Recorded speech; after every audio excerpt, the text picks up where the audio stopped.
বাজারে নতুন ওল উঠেছে এবং বাজার থেকে সেদিনই আড় মাছ নিয়ে এসেছি।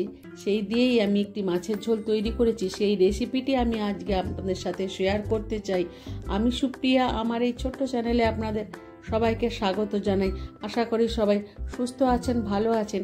কাছে দূরে, দেশে ও দেশের বাইরে সবাইকেই এই রেসিপিটি দেখার জন্য আমন্ত্রণ রইল। চলুন তাহলে আমি যেভাবে রান্নাটা করি আপনাদের সাথেও শেয়ার করি। এগুলোকে টুকরো করে কেটে নিয়েছি, নুন দিয়ে সেদ্ধ করে নেব। একটি মশলা বেটে নেব। শুকনো লঙ্কা, টমেটো, পেঁয়াজ, আদা, রসুন বেটে নেব।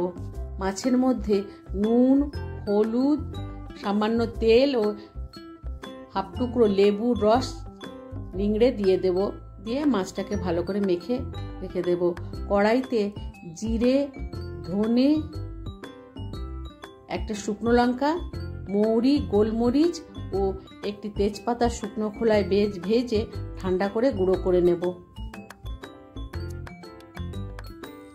কড়াইতে তেল দিয়ে মাছের টুকরোগুলোকে দিয়ে লাল করে ভেজে তুলে নেব। মাছ আমার মেয়েদের খুবই প্রিয়, সেই জন্যই মাঝে মাঝে এনে রেসিপিটি আমি রান্না করি এবং সেই রেসিপিটি আপনাদের সাথে শেয়ার করি। একটি দুঃখের সহিত কথা জানাতে চাই, অনেকে আমার রান্নাটি দেখে লাইক করেন এবং সাবস্ক্রাইবও করেন, কিন্তু কিছুক্ষণ পর সাবস্ক্রাইবটা তুলে নেন। একটি রান্না যখন আপনাদের কাছে পরিবেশন করি তখন 2-3 ঘন্টা রান্নাকে ভয়েস দিয়ে এডিটিং করে 4-5 মিনিটের তুলে ধরি। কেউ যদি এরকম ব্যবহার করেন তাহলে মনে খুব দুঃখ পাই। এই জায়গাটা হচ্ছে একটা ভালো লাগার জায়গা, ভালোবাসার জায়গা। যাদের ভালো লাগবে না তাদেরকে লাইকও করা দরকার নেই, সাবস্ক্রাইবও করা দরকার নেই। এরকম বললাম বলে কিছু মনে করবেন না। এরকম বলার জন্যে আমি খুবই দুঃখিত। তেলের মধ্যে ওল ভেজে তুলে নেব।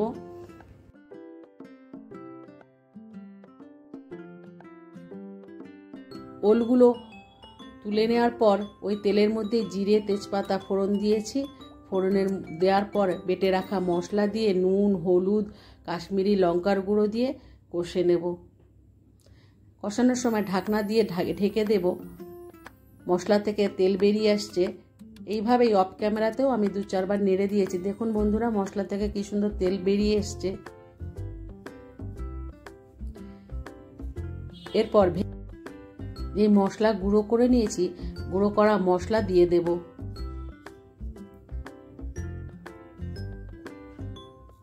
সামান্য পরিমাণ জল দেব।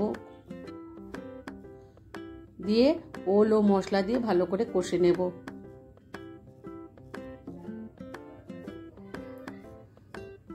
ওল কষানো হয়ে গেছে। এরপর পরিমাণ মতো গরম জল দিয়ে দেব। হাতা দিয়ে নেড়ে চেড়ে নেব। একটি ঢাকনা দিয়ে ঢাকা দিয়ে দেব। কিছুক্ষণ পর ঢাকনা খুলে ঝোল দেখুন ফুটে উঠেছে। একটি হাতা দিয়ে নেড়ে চেড়ে দেব। ওলটা সিদ্ধ হয়ে গেছে। ভেজে রাখা মাছের টুকরোগুলো দিয়ে দেব ঝোলের মধ্যে। মাছগুলো দেওয়ার পর ঝোলটা ফুটে উঠেছে।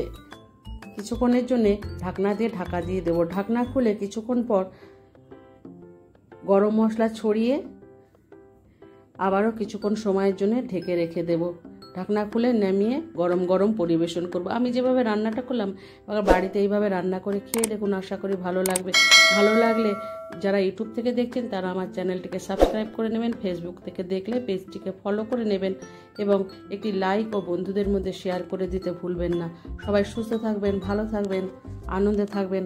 ধন্যবাদ। পরবর্তী রেসিপি দেখার জন্য আমন্ত্রণ রইল।